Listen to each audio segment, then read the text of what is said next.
Votre attention s'il vous plaît. Cet élément est en français. Contactez-nous pour savoir s'il est aussi disponible en la langue de votre préférence. Veuillez aussi noter qu'il est en audio uniquement, dépourvu de ce fait d'image originaire. À présent, nous vous convions à suivre, depuis christequality.com et évangile-éternel.com, la rubrique Académie biblique de l'évangile-éternel.com. Elle est présentée aujourd'hui par le prophète Jean Bosco Mbombi, ministre de l'Évangile éternel. Recherchez-vous les enseignements du prophète Jean Bosco Mbombi, allez sur christequality.com ou sur évangile-éternel.com/jbmbombi.html. Les enseignements sont disponibles en texte, audio et vidéo. Surtout, ne partez point sans souscrire à l'une de nos chaînes YouTube qui correspond à votre version linguistique. Souscrivez s'il vous plaît. Bonne édification au nom de notre commun Seigneur et Dieu Jésus-Christ. Amen.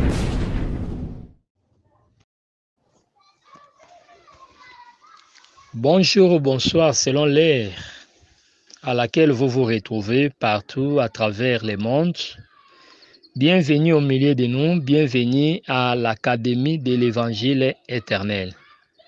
L'Évangile éternel selon Apocalypse 14:6, où l'Écriture explique qu'il y avait un ange qui volait au milieu du ciel et qui avait un évangile éternel.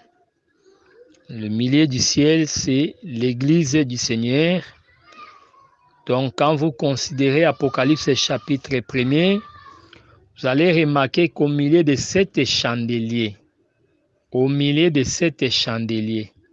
or l'Église comme étant Sarah, le peuple céleste, l'Église est aussi représentée comme étant les ciels. Voyez, donc c'est ce qu'il faut comprendre. C'est pourquoi l'Écriture déclare le ciel est mon trône. Mais par contre, la terre, c'est les marchepieds. Donc dans cette dimension, Isaïe 66, versets 1 à 2, nous disons que la terre, c'est Israël. C'est pourquoi il avait mis les pieds là-bas lorsqu'il marchait. Mais quand il doit s'asseoir pour expliquer, c'est dans l'église. Considérez les trônes de Salomon, les marchepieds, c'était le temps où il gardait le silence quand il montait les escaliers. C'est-à-dire les marchepieds, c'est Israël, son peuple. Voyez, c'est ça la pensée même des lamentations. Quand vous prenez Lamentation, D1, je crois, à D, vous allez voir cette pensée, que Dieu ne s'était pas souvenu de son marchepied, c'est-à-dire son peuple Israël. Mais le trône, c'est l'Église. Donc dans les marchepieds, là, dans la loi, Dieu n'a pas parlé. Mais Salomon parlait, il ouvrait la bouche lorsqu'il s'asseyait sur le trône. Donc là, c'est le temps de la grâce. Donc il ouvre la bouche pour expliquer au peuple sa pensée. C'est pour remarquer très bien son mouvement. Lorsqu'il montait des escaliers, il donnait le peuple le dos. Donc là, nous prenons Salomon comme étant l'Éternel lui-même. Donc pendant la loi, la marche avec le peuple, Israël ne voyait que le dos. Et le Seigneur ne parlait pas. Mais lorsque maintenant il tourne pour s'asseoir, là il quitte les marchepieds, c'est-à-dire il est sur le trône, c'est-à-dire l'église. En ce moment-là, il ouvre la bouche. Vous comprenez? C'est pourquoi frère Paul dit, Abraham a eu des femmes. Voyez, mais il dit, les deux femmes, c'est Sarah et Agar. Agar, c'est le mont Sinaï. C'est la Jérusalem d'en bas. Voyez, donc c'est la terre. Mais Sarah, qui est notre mère, c'est la Jérusalem d'en haut. Donc quand nous voyons dans le deuxième jour de la création, Dieu manifesta les eaux d'en haut, les eaux d'en bas. Nous disons que les eaux d'en haut, c'est ça Sarah, les eaux d'en bas, c'est ça Agar. Donc voilà comment est-ce que nous devons voir les choses. Donc l'église est regardée comme étant le ciel. Or, le ciel, selon Psaume 150, verset 6, c'est l'étendue où éclate la gloire de Dieu.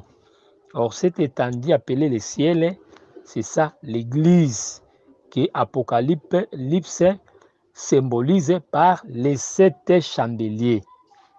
Voyez, là nous voyons au milieu de 7 chandeliers le Fils de l'homme.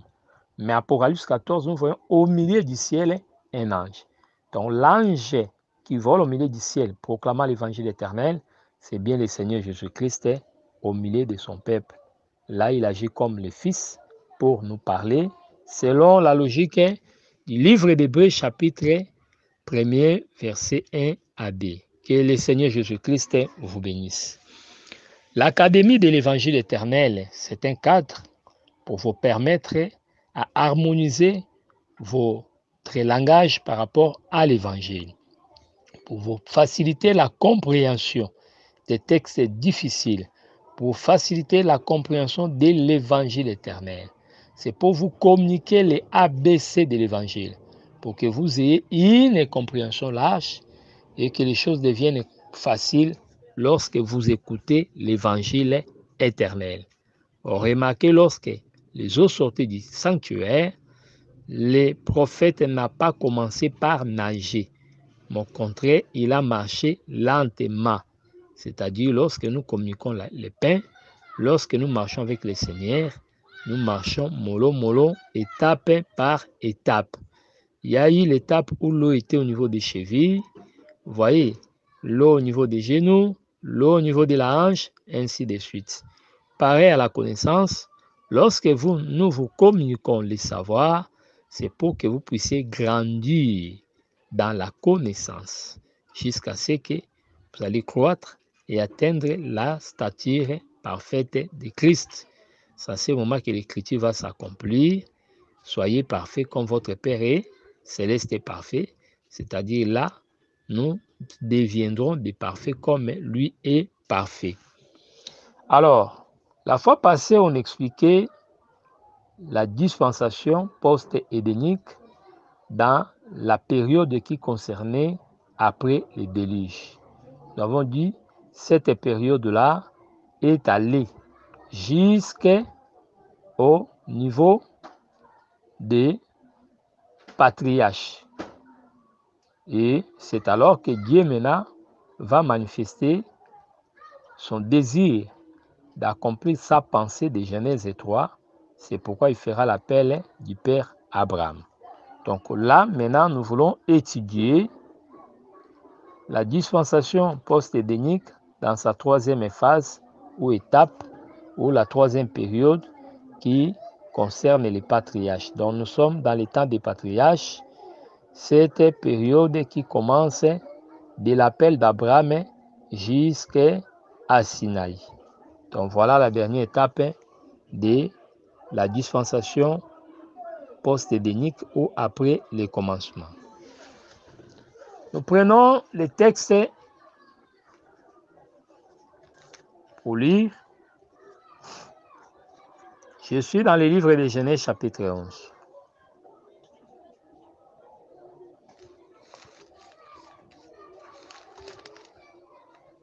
Nous sommes dans la période des patriarches. Dispensation post-édénique, la période des patriarches.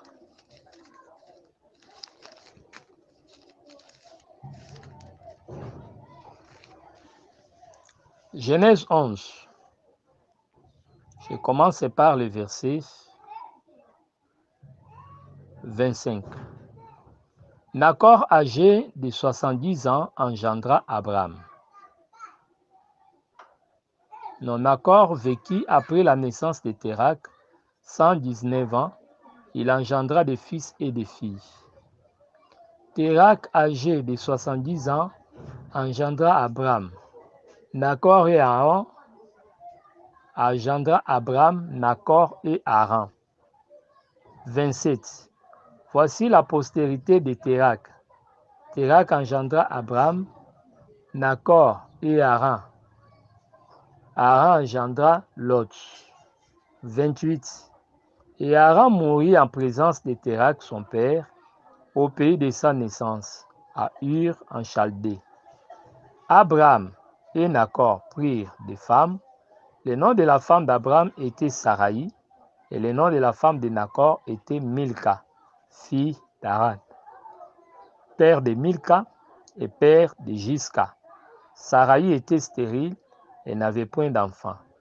Térak prit Abraham son fils et l'autre fils d'Haran son fils de son fils, et Saraï sa belle-fille, femme d'Abraham, son fils.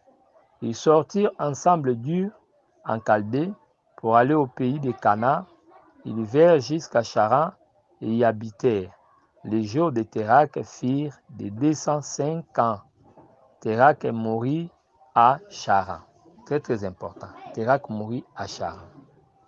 Genèse chapitre 12, verset 1 à 4. L'Éternel dit à Abraham, va-t'en de ton pays, de ta patrie, et de la maison de ton père, dans les pays que je te montrerai. Je ferai de toi une grande nation, et je te bénirai. Je rendrai ton nom grand, et tu seras une source de bénédiction. Je bénirai ceux qui te béniront, je maudirai ceux qui te maudiront, et toutes les familles de la terre seront bénies en toi.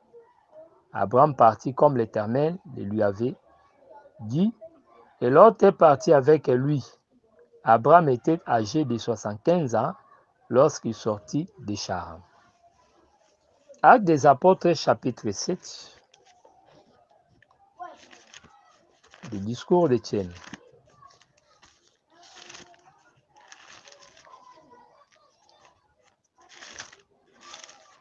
Actes des Apôtres, chapitre 7. Le souverain sacrificateur dit, les choses sont-elles ainsi? Étienne répondit, oh mes frères et pères, écoutez, le Dieu de gloire apparut à notre père Abraham. Lorsqu'il était en Mésopotamie, avant qu'il s'établisse en Charan, et lui dit, quitte ton pays et ta famille et va dans les pays que je te montrerai. Merci beaucoup. Nous sommes en train d'expliquer la dispensation post-édénique. Laquelle dispensation que nous avons divisée en 3 grandes périodes. La première période, c'est la période avant le déluge. La deuxième période, c'est la période après le déluge. Et la troisième période, c'est la période des patriarches. Alors, j'ai expliqué la fois passée que Dieu avait commencé un programme. Ce programme-là, c'était avec la famille de Noé. Lorsqu'ils sortirent de l'arche, c'était le renouvellement de toutes les choses, puisque Dieu avait détruit la méchanceté sur la face de la terre. Alors, par Noé, les choses devaient être recommencées. C'est pour Noé aussi et le symbole du recommencement. Donc, Noé est la répétition d'Adam. Vous voyez? Donc, c'est par Noé que la terre devait être maintenant remplie. Si au commencement, la terre était remplie par Adam, mais cette fois-ci, dans la nouvelle terre, la terre serait remplie par celui qu'on appelle Noé. Vous comprenez? Alors, Dieu traita avec Noé l'alliance des vivants. Genèse chapitre 9, verset 9 jusqu'au verset 14. L'alliance des vivants. C'est-à-dire, Dieu avait juré de ne plus détruire les hommes. C'est-à-dire, l'arc-en-ciel serait là pour empêcher des pluies diluviennes, pour empêcher aussi les inondations. Donc la pluie ne pouvait pas détruire la terre et l'arc-en-ciel devait empêcher aussi la pluie de tomber. Donc c'est ça. Mais lorsque Nimrod était venu, nous voyons cet homme ici, il n'a pas amené les gens vers la terre de Canaan, mais lui amènera les gens dans ce que nous appelons la plaine des Shinéar, où ils vont construire une ville et une tour. La tour a été construite dans le but d'éviter un éventuel déluge. Or, ces problèmes-là avaient déjà été résolus. avec le Seigneur. C'est que de même que la loi était venue pour couvrir la promesse, voyez, 400 ans plus tard, la loi était venue pour couvrir la promesse. J'aimerais que nous lisions cette écriture.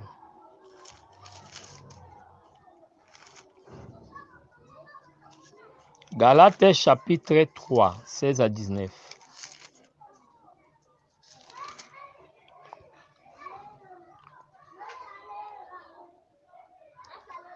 Or, les promesses ont été faites à Abraham et à sa postérité. Il n'a pas dit aux postérités comme s'il s'agissait de plusieurs, mais une seule postérité, c'est-à-dire Christ.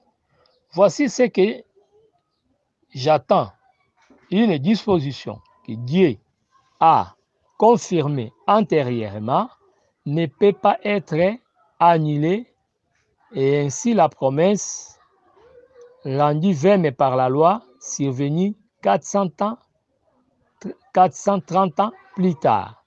Voyez. Donc on nous montre qu'il y avait la promesse, mais la loi avait rendu cette promesse vaine. C'est très très important. Pour que quand la grâce viendra, que la promesse soit encore vivifiée. C'est pareil. Cette chose-là, Dieu l'avait montré aussi avec la tour de Babel. Lorsque la tour était là, la tour était aussi venue pour déranger en quelque sorte la promesse que Dieu avait donnée. Cette promesse-là, donnée par le Seigneur, était rendue nulle. Voyez, par ce qu'avait fait. C'est pourquoi la tour, c'est aussi l'ombre de la loi. De même que la tour n'a pas amené les gens au ciel, l'objectif de la tour, c'était amener les gens au ciel. Mais remarquez, les gens n'étaient pas allés au ciel avec cette tour. Ça, c'est un.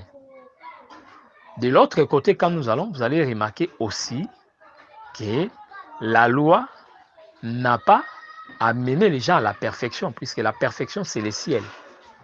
Voyez, c'est le ciel. La perfection, c'est l'amour. La perfection, c'est Dieu.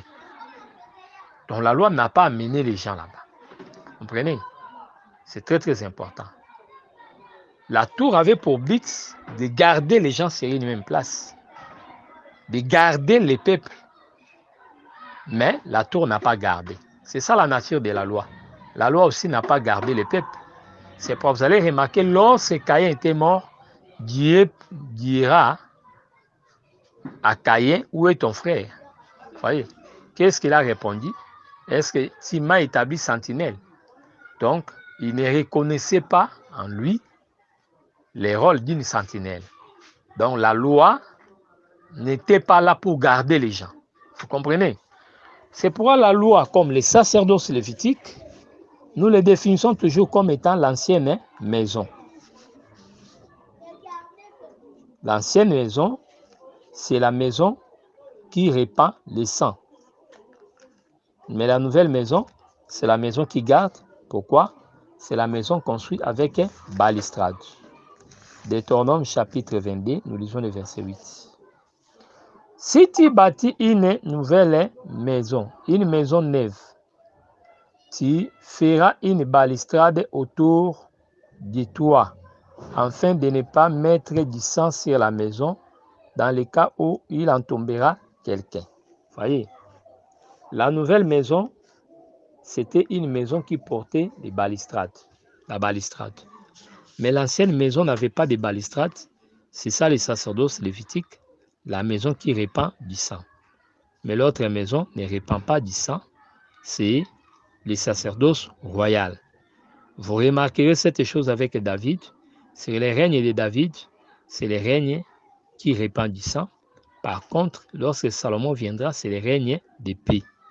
Donc par là, David, c'était le temps de la loi et Salomon, c'est le temps de la grâce. Donc nous revenons pour dire que la tour construite à Shinéar était aussi l'ombre de la loi.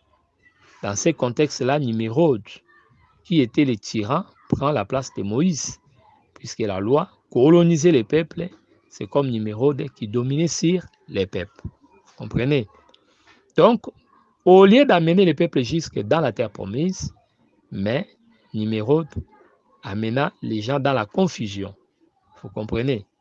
Mais le Seigneur maintenant, avec les patriarches, il voulait amener son peuple dans la terre de Canaan. Donc voilà l'objectif que Dieu visait, que le peuple rentre là-bas. C'est pourquoi quand vous lisez les Écritures, vous allez remarquer que la terre de Canaan est toujours comparée à un jardin d'Éden. Ésaïe chapitre 51, nous lisons les 3e à 4e versets.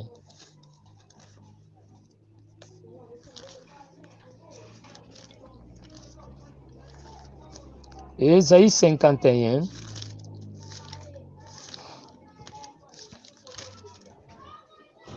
verset 3. Ainsi l'Éternel a pitié de Sion, il a pitié de toutes les ruines.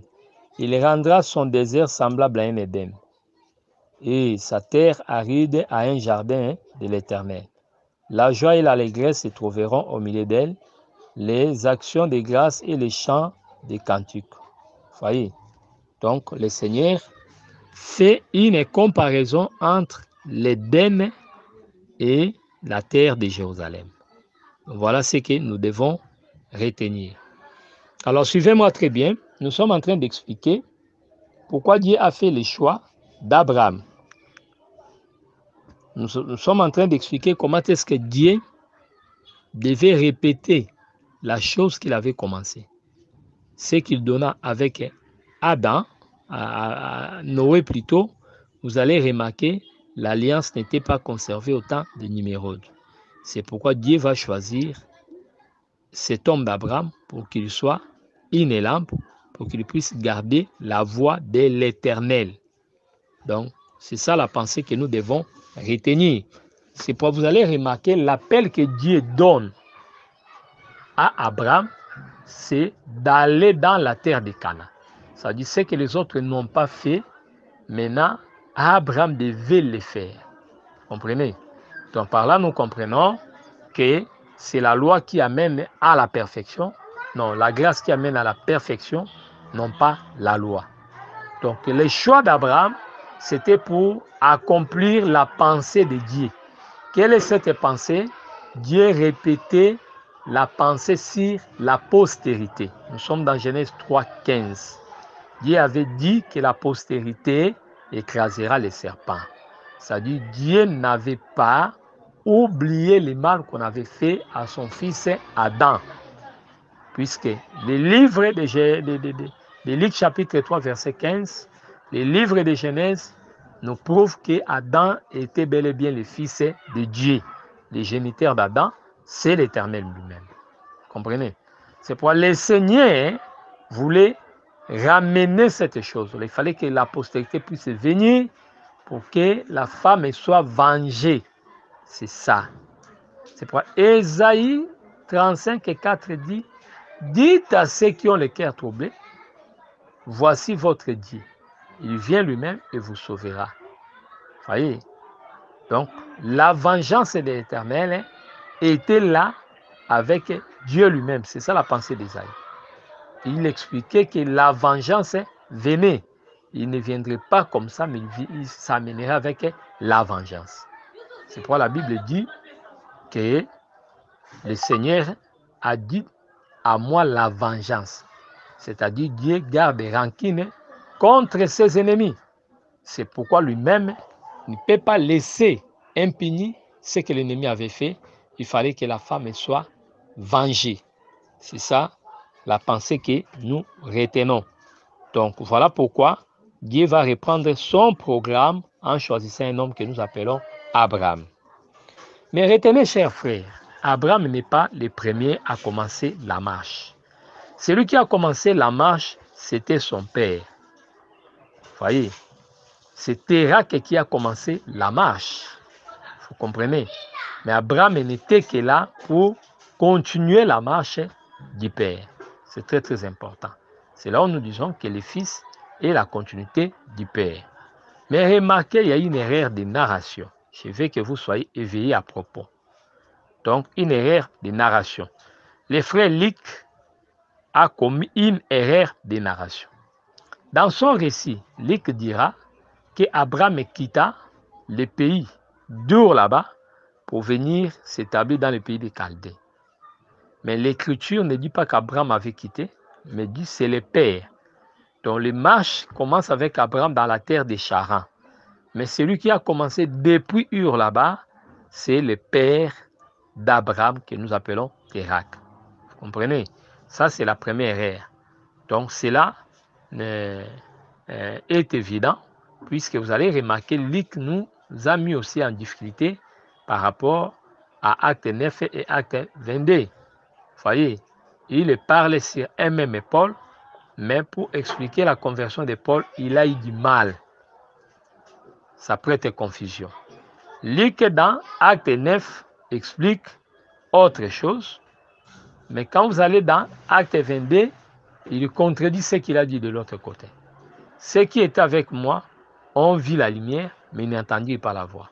De l'autre côté, il est écrit, ceux qui étaient avec moi entendirent, mais ne virent pas la lumière. C'est la contradiction. Ils ont vu, ils n'entendirent pas. De l'autre côté, ils ont entendu, mais ils n'ont rien vu. Alors, une même personne, un même écrivain, mais voyez comment est-ce qu'il a tâtonné. C'est de même aussi en rapport avec la narration. Si la marche d'Abraham, nous disons qu'Abraham a commencé ses marches dans le pays des Charans. Voyez. Mais bien avant, celui qui a dirigé les marches, c'était le père. Donc c'est là où nous disons que le fils ne peut pas conduire les choses. Il ne peut pas donner à un frère de diriger l'église aussi longtemps que vous ne lui avez pas montré. Le fils doit voir ce que fait le père, afin qu'au moment opportun, il doit répéter le père. C'est très très important. Dans le monde scientifique ou dans le monde actuel, vous allez voir dans presque tous les métiers, on ne se met pas directement à travailler, on commence par voir. On voit, on touche et puis on travaille. C'est comme ça. Donc ce sont des étapes à respecter. Beaucoup de gens tâtonnent puisqu'ils font des choses qu'ils n'ont jamais vues quelque part. Ils n'ont pas de références, ils n'ont pas de modèles. Chers frères, servantes de Dieu, ne servez pas Dieu de votre manière, mais servez le Seigneur selon sa volonté. Il faut que vous ayez l'encadrement des aînés. Tu ne peux pas être un bon serviteur, un bon ministre, tu ne peux pas être une bonne servante si devant toi il n'y a pas de modèle. Vous voyez, même quand Saint-Tiche et Évodie travaillaient, c'était à côté de Paul. Elles n'ont pas inventé des choses, mais ils étaient sous la direction de leur père qui était l'apôtre Paul. Donc c'est très très important. Donc Abraham, avant de conduire la marche, il a d'abord vu comment le père conduisait. C'est que Térak était une école pour Abraham. C'est ce que dit le livre des gens, que le fils ne fait rien, il ne voit que ce que fait le père. Cette chose, voyez ça aussi avec notre bien-aimé Isaac. Lorsque les serviteurs du père creusaient le puits, Isaac observait. C'est pour lorsque son temps arrivera, vous allez remarquer qu'il n'a pas contredit son père. Il a creusé des trous, des puits, en donnant les mêmes noms que le père avait donné. Voyez. Mais il va se démarquer plus tard. C'est là nous disons, commencez d'abord l'exercice ministériel, apprenez à prêcher en répétant votre papa, votre pasteur, votre conducteur. Observez vos ministres, comment ils prêchent la parole, et après, vous allez les imiter. On n'est pas bon serviteur quand on amène des révélations pour contredire son pasteur. Non. Avant d'aller dans des profondeurs, commencez d'abord par répéter ce que lui avait enseigné. S'il y aura des amendements, on peut faire quelques amendements, mais on reste dans sa logique pour que vous soyez d'abord un élève fidèle. Voyez, c'est pareil avec l'œuvre de Dieu. Donc, même dans ce que nous faisons en dirigeant, c'est toujours ça. Donc, ce que nous faisons, c'est ce que nous avons vu les pères faire. Abraham n'a pas commencé à diriger les marches, mais il a d'abord vu les pères. Par là, je dis, la contradiction, c'est quoi? Acte 7 dit qu'Abraham a commencé depuis Ur il vient s'établir en Chaldin pour aller dans la terre de Canaan. Mais Genèse ne dit pas comme ça. Genèse dit que c'est le père qui a commencé les marches avec le fils Abraham. Donc là, Abraham ne dirigeait pas, c'est Terah qui dirigeait. C'est là où nous avons toujours dit que l'Église a aussi besoin d'un leadership. Il faut une direction monocéphalique, c'est-à-dire il y a un collège des ministres, mais qui donne l'autorité à leurs frères, qu'ils vont commencer à contrôler, et c'est lui qui sera leur porte-parole. Il n'agira pas par lui-même, mais il y aura des réunions à l'interne où il va puiser les pensées, les grandes lignes, les programmes de l'Église, et lui va les faire exécuter. Lui va aussi concevoir et proposer à ses frères. Donc celui qui est là, il n'est pas le maître des lèvres pour commencer à troubler les gens, mais c'est quelqu'un qui est là comme conducteur en vue de l'ordre. Donc c'est très très important. Alors nous revenons pour dire que les récits de Genèse, c'est ça les récits authentiques. C'est-à-dire, ne cherchons pas des révélations dans Acte 7, c'est une erreur de narration introduite par notre bien-aimé Luc. Alors, deuxième des choses que nous devons retenir, les pères mouraient à Charan. Quand les pères mouraient, la Bible dit que les pères mouraient à 205 ans. Or, si on peut calculer, Terah donna naissance à Abraham, il avait 70 ans. Si le père a 70 ans, c'est-à-dire l'enfant a 0 ans. Lorsque le père mourait à 205 ans, cela signifie pour trouver l'âge d'Abraham, lorsque le père mourait, on prendra seulement 205 moins 70 l'âge du père, ce qui nous donne 145 ans. Ce qui veut dire, lorsque le père mourait, Abraham avait 145 ans. Vous voyez, cette thèse, cette logique, cette pensée ne tient pas debout. Pourquoi? Abraham ne peut pas avoir 100 ans en dehors de la terre promise. Vous comprenez? Puisque l'Écriture déclare déjà dans Genèse chapitre 12, quand vous prenez les versets 4 à 5, qu'Abraham quittant la terre de Charan, il était âgé de 75 ans. Mais selon ces récits ici de Genèse, nous disons qu'Abraham avait 145 ans. Cela n'est pas possible. Or, pour Dieu, Abraham ne peut pas avoir 100 ans hors Canaan. Mais il faut qu'il totalise 100 ans dans la terre de Canaan. Pourquoi? Pour manifester le Fils. Puisque la naissance hors les jardins, c'est la naissance qui avait nuit l'humanité. Voyez? Mais la naissance est dans les jardins, dans Canaan. C'est ça, revenir dans la pensée de Dieu. C'est cette naissance qui bénira le monde. C'est pourquoi Isaac, comme postérité, n'était pas né en dehors de cette terre de Canaan, mais était né dans la terre de Canaan pour que toutes les familles de la terre puissent être sauvées. Voilà comment est-ce que nous devons comprendre la chose. Donc, dans les calculs, nous disons, il y a une erreur là-bas. Donc, Terah ne pouvait pas mourir à l'âge de 205 ans. C'est simple.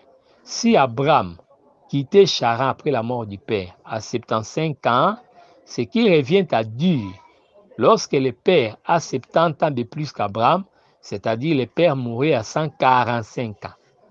Voyez, lorsque le père a 70 ans, Abraham a 0. Lorsque le père mourait, Abraham avait 75 ans. C'est que l'inconnu, c'est la date à laquelle le père mourait. Donc, il rendait l'âme à l'âge de 145 ans. Où est-ce que nous avons trouvé ça? Nous avons pris les 70 à la naissance d'Abraham, plus les 75 ans, l'âge qu'avait Abraham. On ajoute 75 sur 70, ça nous donne 145 ans. Voilà comment nous avons corrigé cette pensée-là. De telles erreurs ne signifient pas que la Bible est imparfaite. Non, ce sont des erreurs de l'homme. Voyez, dû à la faiblesse de la mémoire. Voyez, ce sont des erreurs dues au vase que le Seigneur a utilisé. C'est comme lorsque nous prophétisons, parfois nous prophétisons mal. Avec un mauvais français, cela ne revient pas à Dieu. Cette faute ne tombe pas au Saint-Esprit. Et il ne faut pas dire ça, c'est quelle prophétie? Je ne croirais pas cette prophétie puisque Dieu ne peut pas parler mauvais français comme ça. Non, ça, ce n'est pas Dieu. Même les erreurs que je peux commettre ici, que ce soit d'orthographe, de grammaire, de conjugaison, ce n'est pas le problème du Saint-Esprit à moi, mais c'est la faiblesse du vase que je suis. Donc, ce sont des choses que nous devons considérer. Alors, j'aimerais aussi ajouter une pensée très, très importante. Là, je prends Josué chapitre 24.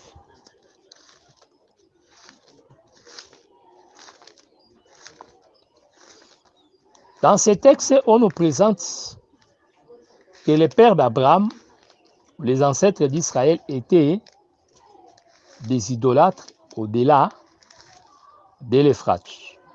C'est pourquoi on dit hébreu, l'hébreu, Abraham l'hébreu. Hébreux, ce sont des gens qui viennent au-delà de l'Euphrate. C'est comme chez nous à Kinshasa, ici, les Tékés sont partis de Brazzaville. Ils ont traversé pour être de notre côté. Donc, vous voyez. Donc, maintenant, dans la terre de Canaan, tout ce qui provenait d'au-delà de l'Euphrate, on les appelait Hébreux. Les termes hébreux s'appliquaient à tous les enfants d'Israël. Les Hébreux sont aussi appelés les Israélites. L'appellation hébreu est rattachée à Abraham qui provenait d'au-delà de l'Euphrate. Mais quand on dit Israélite, c'est par rapport à leur père qui est Israël. Mais plus tard, il y aura le schisme ou la division entre les royaumes du nord et du sud. C'est-à-dire Israël était divisé en deux.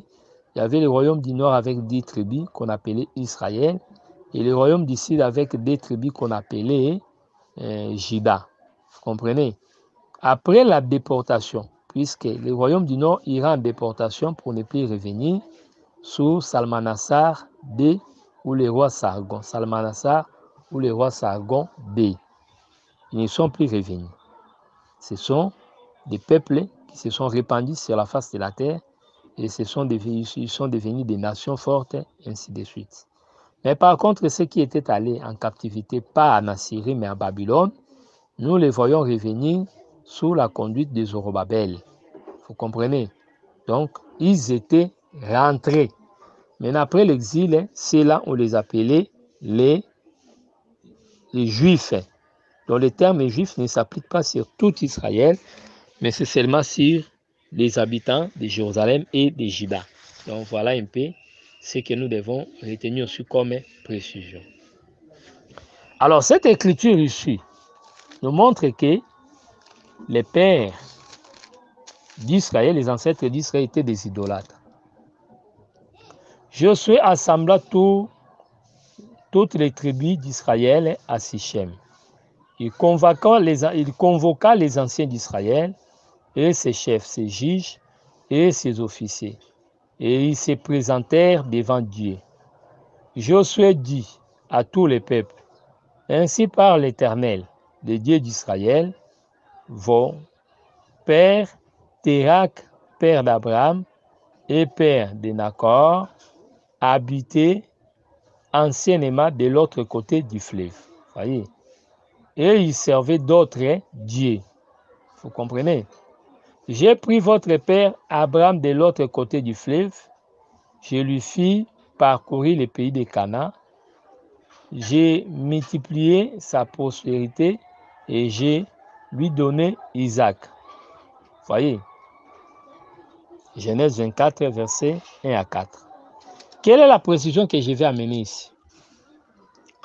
Les péchés, les esprits qui dérangeaient la terre avant le déluge, après le déluge, ces esprits avaient repris force avec Nimrod. Or, Nimrod et sa mère, ce sont des gens qui avaient plongé le peuple dans l'occultisme, loin de l'Éternel. Comprenez? C'est très très important. Nimrod avait amené l'idolâtrie. Les pratiques mauvaises étaient encore sur la terre à cause des Nimrod. C'est ce que nous devons retenir.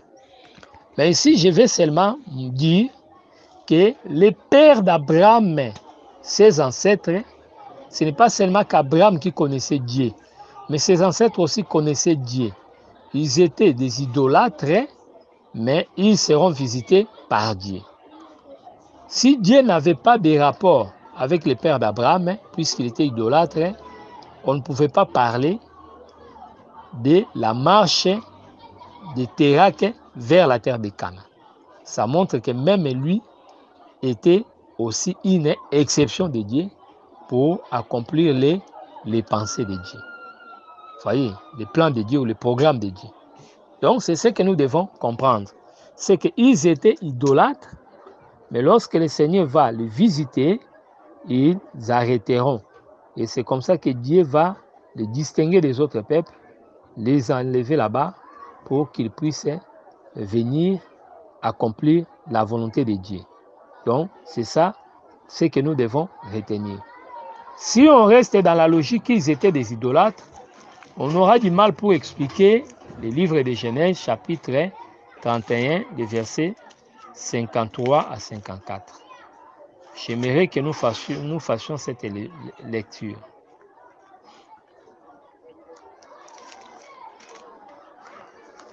Je suis dans le livre de Genèse, chapitre 31.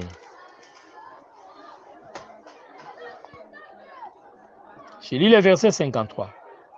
Que le Dieu d'Abraham, le Dieu de Nacor, le Dieu de leur père, soit juge entre nous. Qui parlait là-bas? C'est Laban et son neveu Jacob. Mais les deux se sont convenus en jurant par le Dieu d'Abraham, qui n'était pas seulement le Dieu d'Abraham, qui était aussi le Dieu de ses pères. C'est que ces versets ici viennent en quelque sorte nous montrer qu'ils étaient des idolâtres pour respecter Josué 24, mais lorsqu'ils avaient connu l'Éternel, Dieu les avait visités, c'est pourquoi ils devaient être différents de tout le monde et quitter la terre de Charan pour aller maintenant dans la terre de Canaan. Vous voyez, donc c'est très très important. Là, nous disons, ils étaient des idolâtres. Mais quand Dieu s'était révélé, ils avaient arrêté pour marcher vers la terre de Canaan.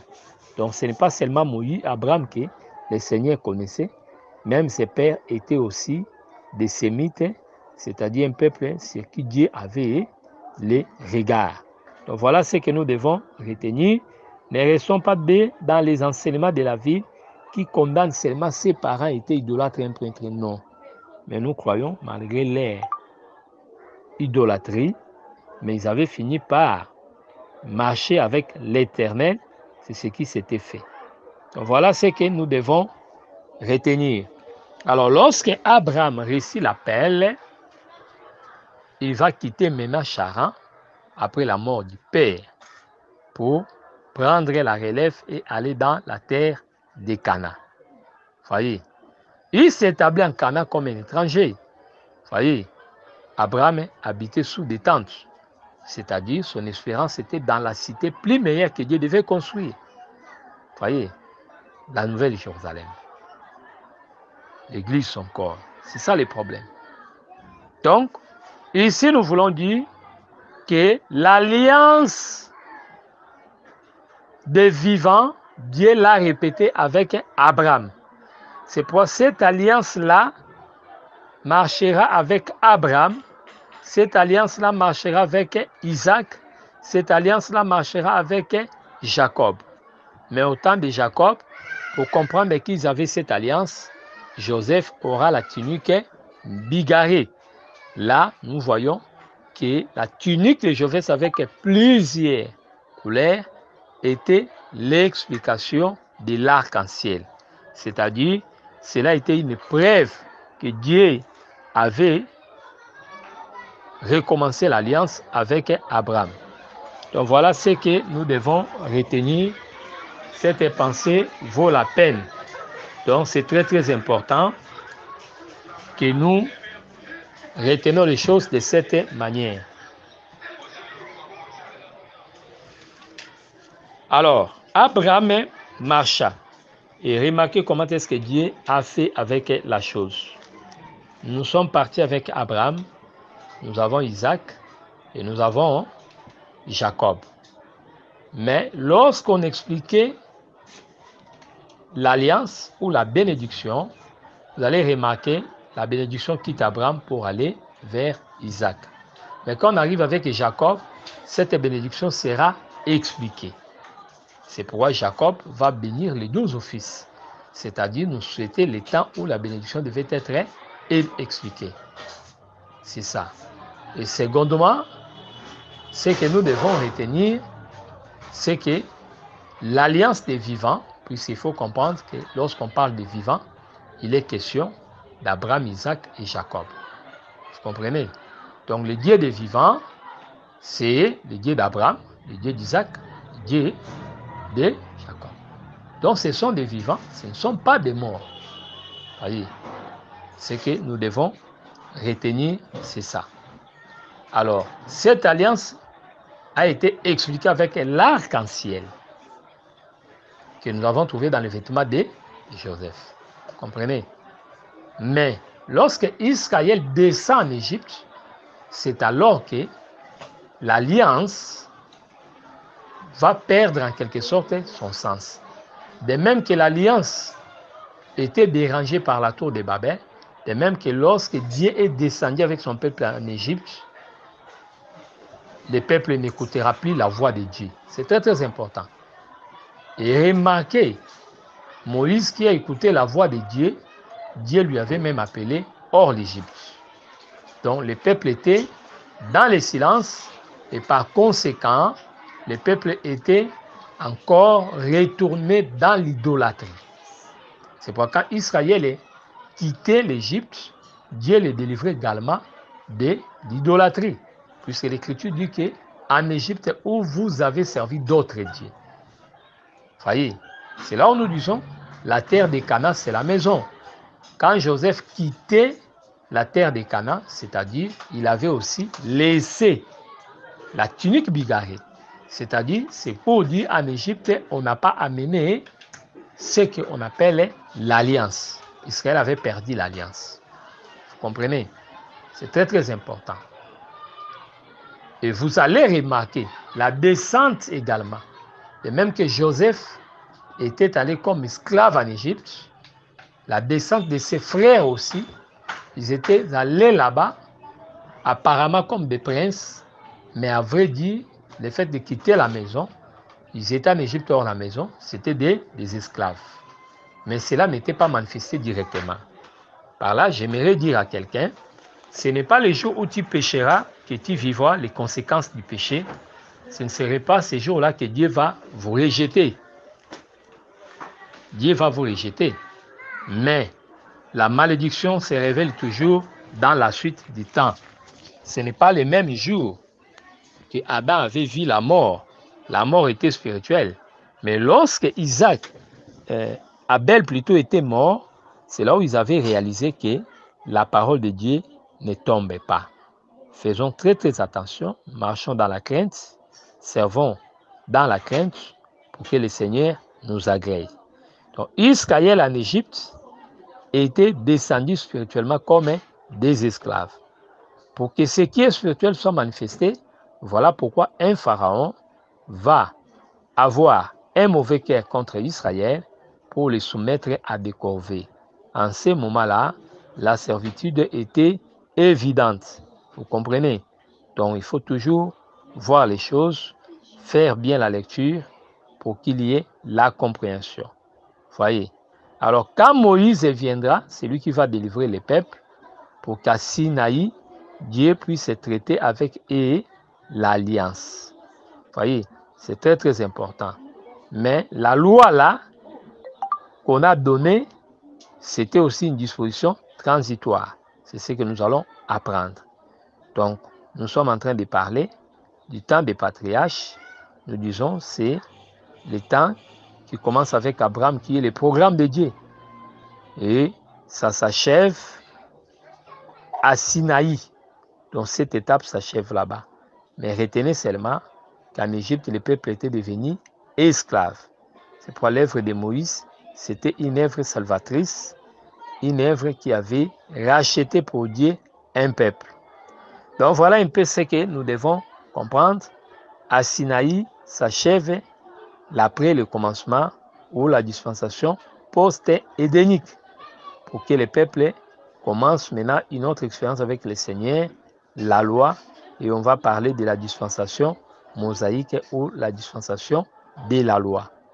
Donc voilà un peu comment est-ce que les choses étaient planifiées par les Seigneurs.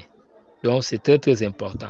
C'est pour lorsque nous faisons notre étude, chers frères et sœurs, retenez que il faut toujours avoir un œil ouvert dans les changements du temps. Pour comprendre, par exemple, avant le commencement, avec le commencement, avant le commencement, plutôt après le commencement, avec le commencement, quels sont les éléments de ressemblance, quels sont les éléments de divergence? Qu'est-ce qui diverge les temps des patriarches et les temps, l'autre temps là-bas, les temps de la loi? Il faut faire cette nuance-là pour qu'on arrive aussi à différencier les temps de la loi, les temps de la grâce. Voyez, c'est pour il y a des pratiques qu'on a trouvées après le commencement, telles que la polygamie, telles que la loi de Lévira. Vous allez voir, la loi va recommencer cela. Donc, malgré les changements de temps, mais la loi a récupéré la loi sur les Lévira. Voyez, donc des choses comme ça. Alors de même aussi quand on va parler sur la grâce, il faut toujours avoir l'œil ouvert pour comprendre qu'est-ce que la grâce fait, qu'est-ce que la grâce rejette. Donc voilà un peu notre pensée sur cette période. Toute cette période ici, les péchés n'étaient pas bien expliqués. Mais les gens marchaient avec la loi de la conscience. Que le Seigneur Jésus-Christ vous bénisse. C'était le vôtre, le prophète Jean Bosco. On y reviendra pour continuer la pensée sur la dispensation mosaïque ou de la loi. Donc, nous sommes là. Notre contact et coordonnées, c'est plus 243 89 541 88 90. Contactez-nous par WhatsApp. Restez branchés à l'école, à l'Académie de l'Évangile éternel. Restez branchés pour suivre nos enseignements et que vous ajoutez dans votre carquois de flèches pour que vous ne soyez pas confondus devant la porte, dans les assemblées. Voilà un peu les conseils qu'on voulait donner pour terminer notre exposé. Que le Seigneur Jésus-Christ vous bénisse. Merci d'avoir suivi ce message et que Jésus-Christ vous bénisse. Si vous avez une question à l'intention de l'homme de Dieu, si vous voulez que l'homme de Dieu prie pour vous, si vous voulez vous confier à l'homme de Dieu, ou si vous voulez tout simplement bénir l'homme de Dieu, contactez-le directement si ses coordonnées sont disponibles depuis sa page. Sinon, contactez-nous et nous lui transmettrons vos préoccupations. N'oubliez pas de faire un tour à notre page évangélisation pour voir en quoi vous pouvez vous rendre utile à Christ par cette œuvre. Que Dieu vous bénisse tous. Amen. ChristQuality.com. Les cieux en un clic de la souris. Évangile-éternel.com. Le site de l'Évangile éternel. Christ Equality Fondation, équilibrer la manne ramassée dans le désert de sorte que chacun ait un maire. Branchez-vous sur ChristEquality.com ou sur évangile-éternel.com et vous attendra au rendez-vous. La radio mondiale évangile-éternel.com, enseignement non-stop. La télé prophétique évangile-éternel.com TV. Enseignement quantique et documentaire biblique. L'église virtuelle, assemblée et culte de prière des saints, en ligne et en direct. La rubrique Pasteur et thème. Retrouvez tous les ministres de l'Évangile éternel, en vidéo, audio et texte. La rubrique Bible révélée, explication prophétique de la Bible, mot à mot. La rubrique Questions et réponses, expose les réponses des ministres à vos questions difficiles et compliquées. La rubrique prophétie et actualité décrypte pour vous l'actualité en rapport avec les prophéties bibliques. La rubrique Aréopage ouvre à tous et sans censure le libre débat et exposition contradictoire. Évangile-éternel.com démystifie au moyen de l'enseignement des erreurs, des fausses religions, églises, doctrines et philosophies. Nos enseignements confrontent l'apostasie et les idées préconçues pour vous attacher à la saine doctrine. Vous y trouverez de l'exhortation, du réconfort spirituel et de l'incitation à vous sanctifier. Sur évangile-éternel.com, sollicitez une requête de prière, et les ministres et plusieurs implieront pour vous. Retrouvez des cantiques chantés par des saints et des cantiques instrumentaux. Venez y apprendre d'autres langues à travers la Bible audio multilingue. Les enseignements sont en toutes les langues. évangile-éternel.com, le site de l'Évangile éternel. Motivez-nous en souscrivant à l'une de nos chaînes YouTube, celle de votre préférence linguistique. Et venez évangéliser avec nous en partageant, autant que faire se peut, notre site web, nos YouTube channels ainsi que toutes nos publications.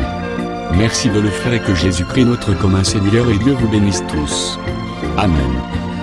christequality.com. Les cieux sont à la portée de votre main, juste par un simple clic de la souris. Christ Equality Fondation, équilibrer la manne ramassée dans le désert de sorte que chacun ait un aimère.